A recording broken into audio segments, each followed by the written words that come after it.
In this video, we'll talk about subscription-based physical product businesses where you're selling your products on a subscription base. So the idea is that you are collecting the customer base, customers are paying to you monthly fee, and every month you are shipping them a box with your products. And my guest for this topic is Sophie Howard. She's a successful Amazon seller. She's also a coach for entrepreneurs. And in the last 6 years, she has built several Amazon brands. She also sold a couple of these companies for 7 figures. And she runs subscription-based business as well.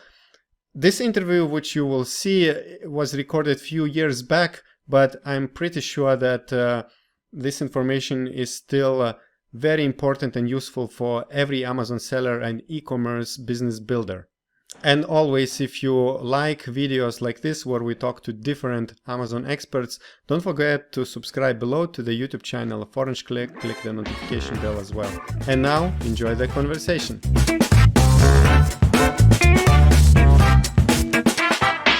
So, welcome, Sophie. Thank you. Lovely to be here. Thanks. I invited you to chat about subscription-based brand building. So I know that one of your brands, was it the one which you sold, was a subscription-based, or it's still running? You are still owning that brand? No, so the one that I sold wasn't a subscription-based business, but there were some consumable items in that range of products. But actually, when I was getting that company valued before I sold it, and I was talking to the broker about things that changed the valuation, one thing that made a huge, huge difference to the multiple of your net profit to work out what the business is worth is if it's a subscription business. And so mine sold for kind of 3 times the net profit. But my broker said if it was a subscription business, it would be times 10 or 12. So I was like, right, next thing I do has to be subscription. So not just normal consumables, things that you can really make a good case to the customer that they need this every month. It's like a luxury gift type item, or sometimes it's just like a normal boring household commodity, but they need it every month. I know you have prepared several slides. We can switch to them for now, and then we will continue. So some of the businesses I've started have got this subscription element and some don't. And in some it's an option, but the product could survive on its own just off individual sales. So I'll just talk through how I go about starting my subscription businesses and things I'm looking for, and a little bit about the branding, and also how I integrate those with Amazon. So as I said just before, I love subscription businesses just because they make that multiple of the valuation so much higher. And the cash flow is really nice. If you can be sure that, say, at least 80% of all of last month's customers are coming back next month, it allows you to invest in the next round of stock, and you've got that certainty of future cash flow. And that's also why they get valued so high. It's because you've got that future money coming in. And as we know, startups are all about cash flow. So the cash side is really attractive, but also they're quite fun. You know, there's a certain amount of logistics each month, but it's a real kind of a steady push on the marketing front, but then just one round of logistics each month to ship these products. So I'll cover the logistics, and also I'll cover how I go about the launch over the next few minutes, but I'll keep these slides pretty short because I know you've got some questions. So on Amazon, I've launched hundreds and hundreds of products, probably closer to 500 than 400 now. I've had one confirmed 7-figure exit and another one hopefully in the wings, not far off. So I'm trying to build companies over 2 or 3 years and sell them for 7 figures. Here's one of my Amazon accounts that's done 2.4 million. And the last one that I started is a subscription business. So the person to read and follow if you're interested in subscription businesses is a guy called John Warrilow. He's written a book and he's got a blog, and he basically goes through the different types of subscription business model out there. So it can be something just like a membership you pay to be part of kind of a community, or it can be you pay a monthly fee and you get ongoing access to some huge library or wealth of knowledge. It can be a network that's very exclusive, so you're kind of paying to be in with other people, or kind of in a private club format. It can be a monthly payment that gets you some kind of VIP service, whether it's speed of customer service, or it can be something like a something that simplifies your life, like your weekly food shopping just gets delivered online every week without you having to think about it, or your cleaner comes and cleans your house. So those sorts of subscriptions are kind of often around services. But then there's consumables, and that could be something as boring as, I don't know, kitchen roll. That's not a good example, but something that just gets used up in the home each week that you just have to go out and buy. It's on the weekly grocery list or the monthly grocery list. There's also a lot of people selling products on subscription businesses, like Birchbox is one of the biggest ones. And that is a really clever business. It's now worth 500 million US, where they take samples from health and beauty kind of wellness product companies. They take their products for free, parcel them up and ship them out to customers who pay $40 a month to receive these little bundles of goodies. And that's kind of a luxury type gift box. It's almost like a bit of a splurge or a luxury to have that box delivered each month. It's not stuff you necessarily need, but you feel like you're kind of front of the queue of what's cool and what's coming out. And it's kind of access that other people can't get those products unless they're in the club. And then the really famous one, of course, is the Dollar Shave Club, which Procter & Gamble just paid $1 billion for. And it's pretty simple business, really. So it's just taking some of the inconvenience out of life. And some of those businesses, the main benefit they bring is peace of mind. So there's just a bit less thinking or a bit less shopping required in your life. So there's ones that are for luxury and ones that are convenience. There's a lot that are given as gifts. And I've tried both. So I'm working on 4 of my own subscription businesses at the moment. And one's a bit gifty, but most of them are kind of supporting people's hobbies, because I really like selling to hobbyists. I think they are a crowd that it's much easier to sell, to sort of talk their language, understand what they're looking for in their products, and keep providing something that they value. But it has to be consumable. So just another couple of examples here. Amazing.com, which is the group that did the Amazing Selling Machine. They probably sold about $20 million worth of those courses initially, the 5K, whatever it cost to do the Amazing Selling Machine 8-module course. But now they have a subscription model for $40 a month, where there's access to all sorts of other short online courses. And they will have thousands and thousands of people paying $40 a month, and they have to do nothing. They just host a website where other people put their courses on, and they're just like, every dollar of that's profit pretty much. There's no marketing. It's just the residual people that have done that course who want to stay current are happy to pay $40 a month. I think it's 20 if you signed up early, but still it's pretty good money for them. And so trying to think of an example where you could combine both products and services. You could have something around, say, the subject of minimalism, which is pretty hot at the moment. And you could do like an education side of that on how to run your household in a certain way. And then you might also sell some products that go with the philosophy that you're teaching. So you could have both. And then another really good one is gifts. So rather than once a year send your grandmother a box of chocolates, you could say to a subscription company, please could you send my grandmother a little box of chocolates every month for 12 months, and a few different ones each time. And there's often like little other samples or something in there. It's a great way for companies to launch their brands by putting samples in the subscription boxes of people that are have already shown that they're interested in that niche. So if there's an organic artisan foods box sourced from farmers markets, and you've got some artisan food product and you want to launch it, getting samples into those boxes of an existing company can be a really good way to get in front of your target market.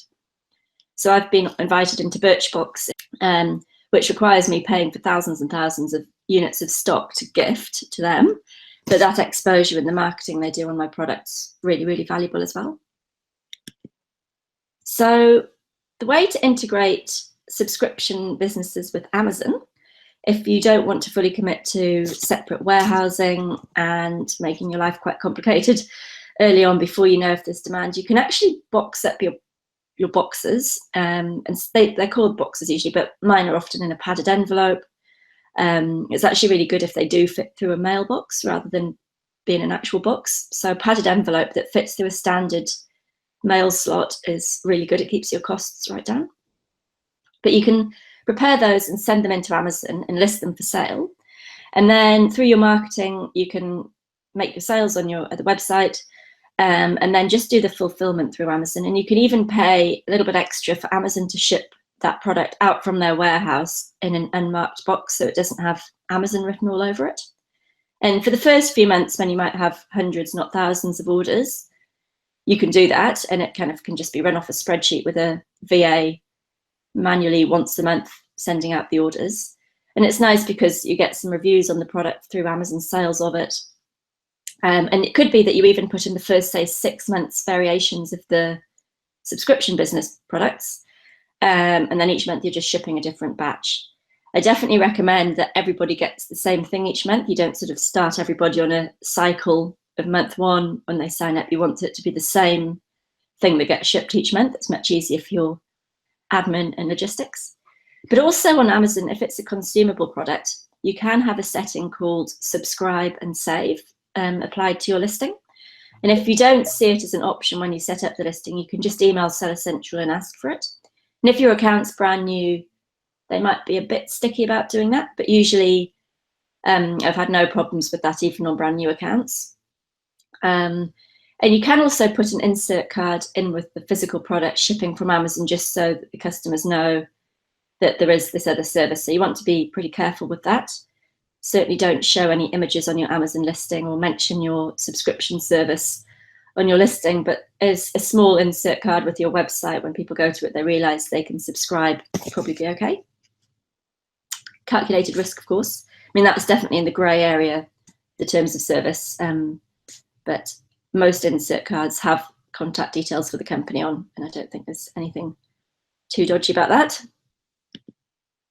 So there's a few platforms that specialize in hosting and helping you start and sell your subscription business. And Cratejoy's the one that's kind of dedicated for this and going pretty aggressively to get as many people selling through their platform as possible. I found it easier for one of my products where we had lots of different variations than Shopify themes. So Cratejoy is really well optimized for various subscription offers. And I'm sure with a bit of developer help, you could make a WordPress site do all the same things as well. But you really just want to give your customers 2 or 3 options. You don't want just one option, but you don't want it to be too complicated either. So you might do like the standard box or the deluxe box. And you want to choose whether people get that box as a one-off or for 3 months or for 12 months. And the price might come down if they subscribe for 12 months. So that's pretty typical, maybe 20% off if they're committing for the whole year up front. Then the other nice thing about Cratejoy is they go out and promote the boxes on their platform for you, which is pretty cool. So they take, I think, 10% commission when they find buyers that then subscribe to your box. But they also go out and they pitch and do press releases to places like BuzzFeed, and they try and get some publicity for your box for you, which is great. And lots of bloggers go and have a look on Cratejoy to see whether there's boxes that they can review, and it's just kind of a good place to be found. I was recently contacted and offered a lot of money for one of my brands that's on Cratejoy, and it's the only place it is. That one's not on Amazon. So that was quite interesting.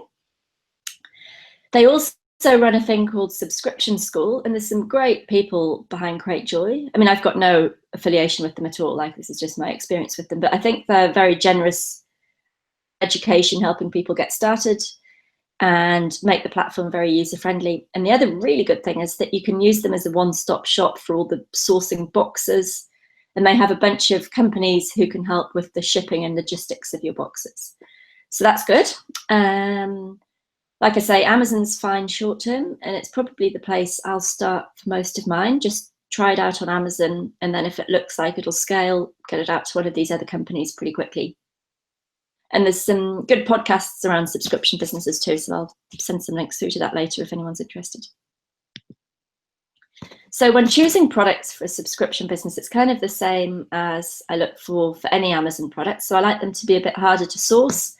I just got back from Sri Lanka this week. I go to Bali sourcing, I go to India, Bangladesh, Vietnam, places like that, but not so much China.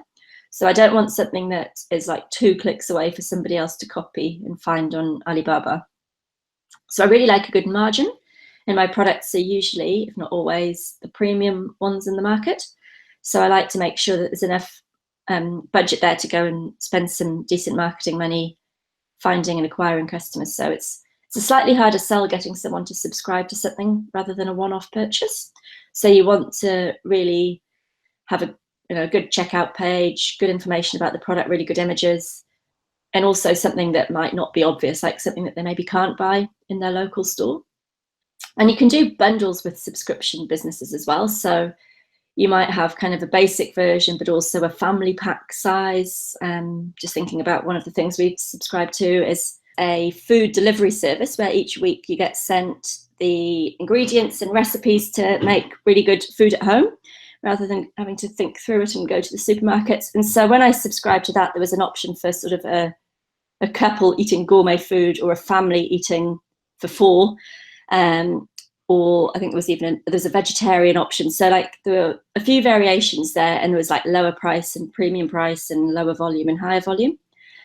But you also want to choose something where there's other related products that you could add in. So if I'm trying to think of a good example, but where you can sort of follow your nose a bit and keep adding new products quite easily. You don't want to be running out of ideas for your subscription box at month 3 when you might have people willing to subscribe to you for 3 years. So I usually do a launch in a pretty classic way. I'll run some adverts on Facebook to the interest groups with some kind of offer or lead magnet to build a list. I'm much more focused on what the customer is interested in and looking for, rather than any sort of stats about the products, keywords or number of searches. Like, I'm not always looking to follow somebody else. I'm quite happy to lead on something and take a bit of risk on something that maybe hasn't been done yet, but I've got a hunch could be popular. And like I said earlier, you need to offer a little bit of choice, like 2 or 3 options, but not 10. You don't want to confuse people too much. Some people offer the first month free, or if they sign up for 12 months, you get 1 month free, something like that. I'll go out and approach bloggers, but it's really all driven from Facebook ads. And then I'll maybe put a listing up on Amazon for those boxes as well, so that people can buy them just as one-offs. And you could even have subscribe and save for those if it was the kind of product where it's an identical thing gets shipped out each month. And then I would do good follow-up emails and an insert card on the Amazon sales. So logistics, I've only done these in the US so far. There's lots of people will help you with the logistics and boxing and packaging them all up. It can get quite expensive if they've got to assemble lots of small pieces and tie everything in a bow, and a bit of manual labor. So I like to have a US-based VA who physically works with me on that first piece, just to get it sorted. And then once it's just in replicate each month mode, it's easier to outsource to a company. But I do like someone who can go and like try which size envelope looks best, and does this fit through the mailbox, and can they try getting photographs and things. So it's quite good just having someone on hand to do that. The packaging you choose makes a really big difference to your cost of goods, because the shipping cost really spikes once you get over certain thresholds. So something small and flat and light's great.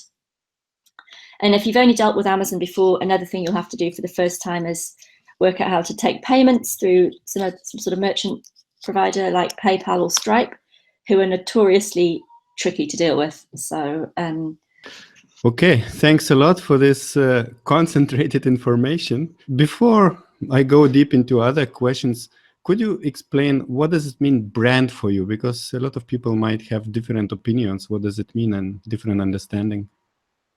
Yeah, so I take the branding pretty seriously, and the businesses that I've sold or had offers on have all been products that I've had branded. Actually, the same girl did all of those ones that I've had really good interest in. And she's got, she works as a designer. She runs a design school in a university, and she's a friend. But I certainly would never, ever be tempted to use a cheap designer. Like, I want the very, very best design I can afford. So I hire somebody locally who's properly qualified, got an awesome portfolio, and not just does pretty pictures. Like, the girl I use has got a fine arts background, like a fine arts degree, but she's actually worked for Google, and she's worked in agencies as well. So she understands that those images and the graphics and the fonts and all that stuff has to actually help the customer choose to buy the product. So, and also just like the physical packaging, that's really, really important too, because that whole unboxing experience is so important. When people have bought something offline, then their first interaction with the real product has to be really good. So obviously Apple is the gold standard there. But I do just simple things like I'll get an organic cotton calico bag screen printed with the logo on. And then I'll put a nice standard size business card so that they're cheap to print, but with like the logo and tagline on one side and then contact details on the other. And just little things like if it's a subscription box, you would put it in nice tissue paper and you'd have a nice ribbon around it, or just little things that make it small extra cost, but make it look premium. And then the value that then translates to the customer means a much, much higher price point. So, and it's thinking about like the whole ordering online experience for them as well. So the whole process has to be pretty smooth and really consistent. So you can't be sort of all discount, get your cheap stuff here on one side, and then the price is really high, and then cut down, and then the packaging looks cheap. Like it's got to either be premium all the way through or a budget one all the way through. So I always choose premium, because then you can make far more money and there's less competition really for the premium end. So yeah, you've got to be a bit creative, and it's the thing people struggle with the most, I reckon. Like even coming up with a name that works and a tagline and the domain name and the logo. Briefing the design is really important. So I've got a template that I always fill out for the designer. Like I'll say, this is the link to the top 3 competitors, or here's another indirect competitor, but I think it would be selling something to the same type of market that I'm going after.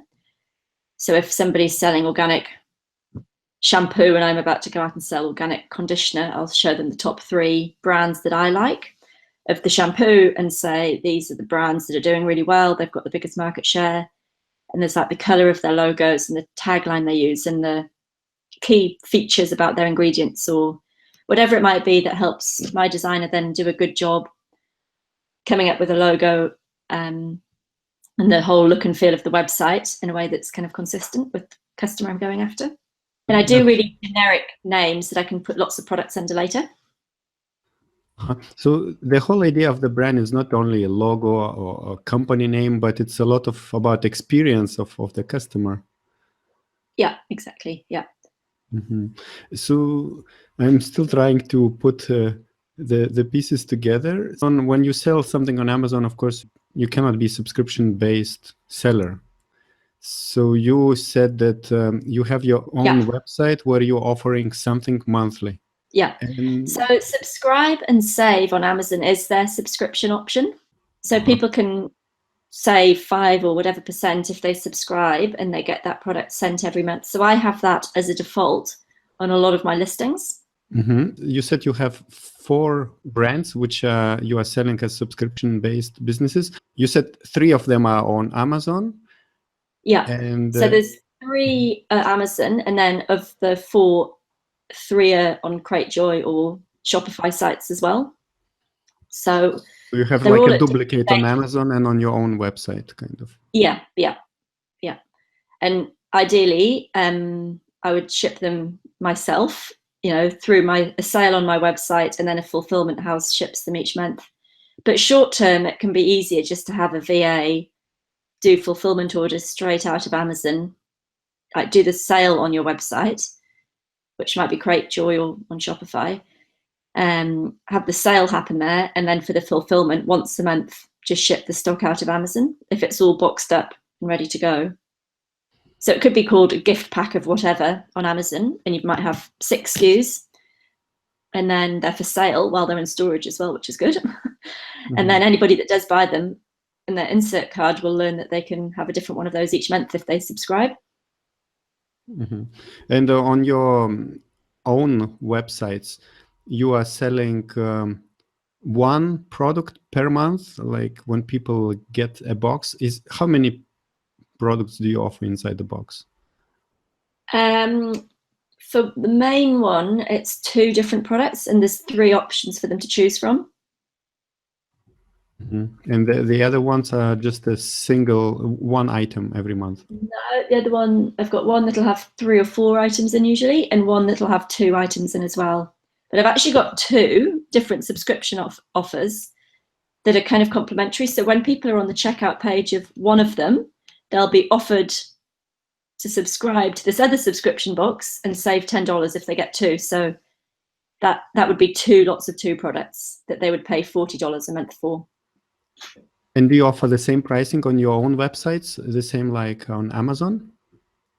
Just trying to think. I don't sell them in 2 packs on Amazon. So I tried to make the value of the pack add up to be over $20. And so some of the smaller, lighter products, I was happy to put in 2 or 3 items just to mean that when I was running the subscription box, I could get the monthly value up to sort of $30, not 20. So I could just make sure that if I was having to find and pay for that traffic and convert it myself, there was still enough margin left there afterwards. You'll never get a conversion rate like on Amazon. So what can be worth selling on Amazon sort of in the teens or low 20s, your cost of goods there might mean that as a subscription box, that wouldn't work, but it would work if you increase the perceived value and then charged $40 a month. And do you know if it's easy to activate for everyone, the monthly subscription option on Amazon? I've never had any problem doing it, and it's called Subscribe and Save. And if you just email Seller Central, they should just let you apply it to that product. And when we talk off the Amazon, so there are also kind of 2 basic options. One option is to have your own web store, which is run on WordPress, Shopify, CreateJoy platform. And another option is when you find a company like you mentioned, Birchbox. So they are shipping to their customers, let's say 10 items of bathroom stuff. Yeah. So one of the 10 items is your product, but 9 other products are from different other companies. Is it correct? Yeah. So that's a good way to get some brand awareness if you're launching, and especially like Birchbox is the best place I could possibly get one of my products. And I hadn't approached them. They actually approached me, which was very nice. But you don't get paid for that product. They don't buy it. You just give it to them. So it's great for them. They get paid, they get given free product, then they get paid by their customers to send it to them. But it's really good exposure if it's the exact right target market for you. So Birchbox is not paying. It means you just send them, let's say 1,000 items one time, and then you just keep it as a promotional marketing. Yeah, it's a marketing expense, but it's a pretty good one. It should have a pretty high return on investment for the products because those customers are all big shoppers. So you were lucky, you were approached by Birchbox. Any advice for someone who would like to expose their product to Birchbox or similar platforms? Yeah, just approach them. Just say, got launching this, and do a pitch about why it's a cool product and why their customers would like it. And offer to send them a single sample so they can test it. So the Birchbox office in Paris in France is all consuming one of my products. And I've got these emails from the head of procurement from Birchbox saying, all our offices are using this and we all love it. I was like, can I use that as a testimonial? Like, that's pretty good. Yeah, but it's costing me thousands in stock. Like it was 5,000 units just for the France one, which I have to ship from Asia. So it's not for the faint-hearted. And even they like to use your products. You ship them one time and that's finished, your relationship to them, or you're shipping them regularly? No, that's just a one-off. But if it works, I could try and launch future products that way. That's nice. And they have a rule of not paying anything because they're so prestigious. But there's other subscription boxes that will have a budget to buy products for each month. So Birchbox is probably quite unusual. I understand building a brand is really a long-term thinking. So could we go maybe very shortly through your business plan? So let's say you decide to launch a new brand. You sit down and you start thinking how many years in advance about the new product? Oh, days in advance. So I'll have an idea for a product. I'll pretty quickly think about where I'm going to get it found, like where the supply chain will start. And I tend not to buy anything in China. I might do some of my research online, but I like to find kind of quirky products that aren't going to be obvious for other people to sell. Then the next step's coming up with a name, and that always requires a bit of digging around on GoDaddy. And I use that Shopify name generator to help me think of names sometimes. And then check on the US Patents and Trademark Office database test to see if there's any trademarks on the name I'm about to use and the tagline. Then I put an order in with the supplier and ask them if they can do custom packaging. And then they usually say yes. And then if they can't provide the packaging, I'll start organizing that in parallel and ship it to them. Then they'll ship it into Amazon or a warehouse somewhere, wherever it's getting sold. And in the meantime, we'll put up a really fast WordPress or Shopify website. And I'll start a Facebook page, and I'll run some ads from that Facebook page to some sort of lead magnet or some offer, or start doing some kind of list building. And then when the product's in stock, I'll go out and either do some retargeting ads or just start emailing the list with the offer. And then hopefully that gets a real bump in sales and a bit of a spike that gets picked up on Amazon, and then you get some more organic sales.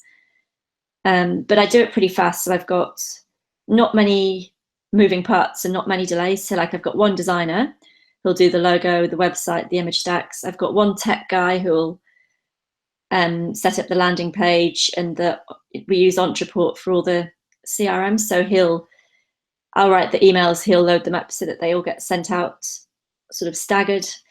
And it's pretty simple. Like the packaging requires the most thought, and the name and the kind of the point of difference.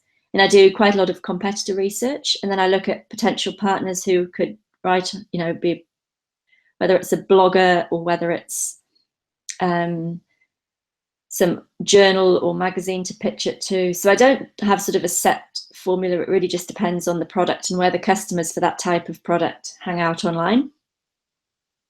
What I was remembering when you mentioned that I think you built a brand with the intention to sell. So you already you have this in mind that after 2 years or 3 years you are selling this business. Yeah, so one of the things when I'm choosing a product, I think who would want to buy this if it goes well. So just looking around my office to see if I can see an example.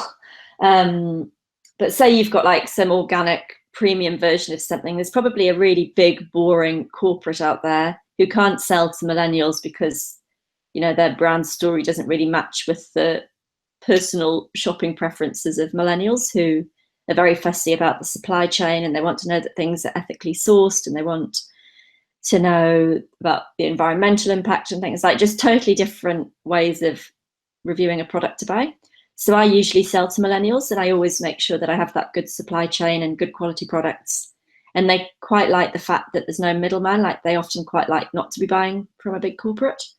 So then in a few years, that big corporate might want to be able to connect to the kind of customers I've been growing. And they might want to invest in you or partner with you or show that they're doing their bit for whatever by adding this brand to their stable of other products, because it's kind of different and lets them access a bit of the market they can't normally sell to. So that's a bit of a hypothetical thing, but that's the kind of thing I look for. And so like Procter & Gamble buying Dollar Shave Club, they could in theory have done that, but they just weren't quite innovative enough to come up with that business model. So they were happy to buy it. What do you offer? You said sometimes you might approach bloggers or perhaps YouTubers who could promote the product. What do you offer them in exchange? I've paid some. It's never been totally satisfying, I have to say. Like, it's very hard to know what your return on investment is. It's my least favorite thing to do in business because the balance is really skewed. And also, since the Amazon review rules changed, they're just getting absolutely inundated with free products. So you need to pay to get ahead. And then when I look at most of their feeds, they're pretty junky. Like, there's not that many that are actually high quality that I've found for my products anyway, and I've got high quality products. So I don't want to go to some really trashy looking, thing where they'll say the right words, but it's not the right kind of followers that would buy my product. But then I do hear of people doing really well through working with bloggers, but I just think they're pretty demanding. And I haven't, for some products where it's really niche and there's a really clear person that you would want supporting your brand or talking about it, that's fine. But it's not my main strategy. It's just something that is in the mix of things I can do around a launch. And that means that the 4 brands you have built, you have promoted mainly through Facebook ads? Yeah, nearly all starts with Facebook ads, but not usually direct to a listing. It'll be to an email list, then they get some more information about the brand and the products. And it might be that we do that before it's even launched. So Facebook ads is so targeted. I can't think of a better way than building a funnel with Facebook ads. That means you are investing a lot of money in inventory as well into a marketing at the first 2 months or something? Yeah. So there is a bit of a spike in expenses at the front, but then you have such good cash flow ongoing. So you don't want products that expire too quickly either. And you could put them in at Amazon or at a warehouse, or if you live in the States, just do it yourself for a bit. Like, I think people make things really complicated sometimes when they could just do it themselves for a bit longer, just till it's validated, and then outsource it properly. Yeah. And now the question about pricing on your own website. You mentioned, let's say the box costs $29 per month. And what kind of other pricing options you would suggest to implement? You mentioned about yearly discounts. What big discounts? So I would offer 2 levels of box or 3 levels of box. So there might be, say there's a basic one is $20 and the premium one's $40. That's if they buy them 1 month at a time. But if they subscribe for the whole year, then they get, say, 1 month free or 15% off, and maybe 5% off if they subscribe for 3 months and 10% off if they subscribe for 6 months. But you want to only give them like 2 or 3 choices at each stage. Don't make it too complicated.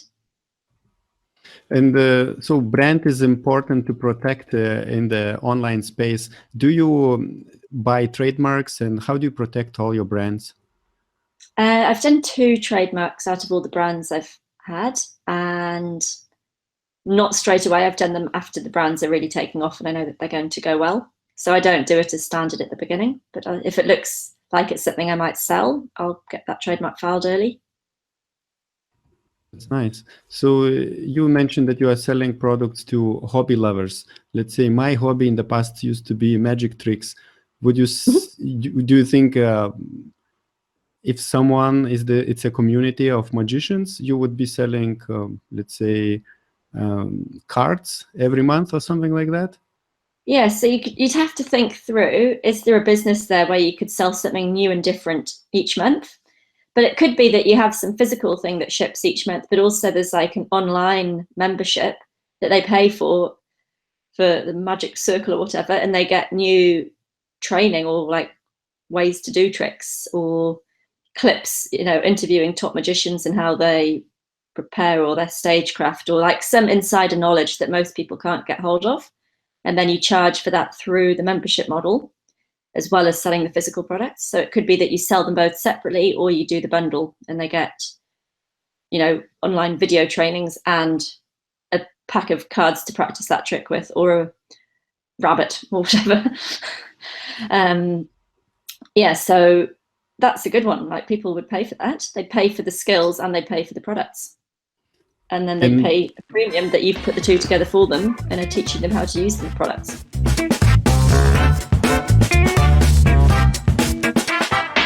I hope you learned something about subscription-based e-commerce businesses, and if you would like to learn more about building Amazon businesses and e-commerce, don't forget to subscribe below to the YouTube channel of Orange Click. Click the notification bell, because here we talk to different Amazon industry experts. We talk to different software creators which are creating tools for Amazon sellers, and we also sometimes chat with event organizers which are creating events for Amazon sellers around the world. See you in the next video.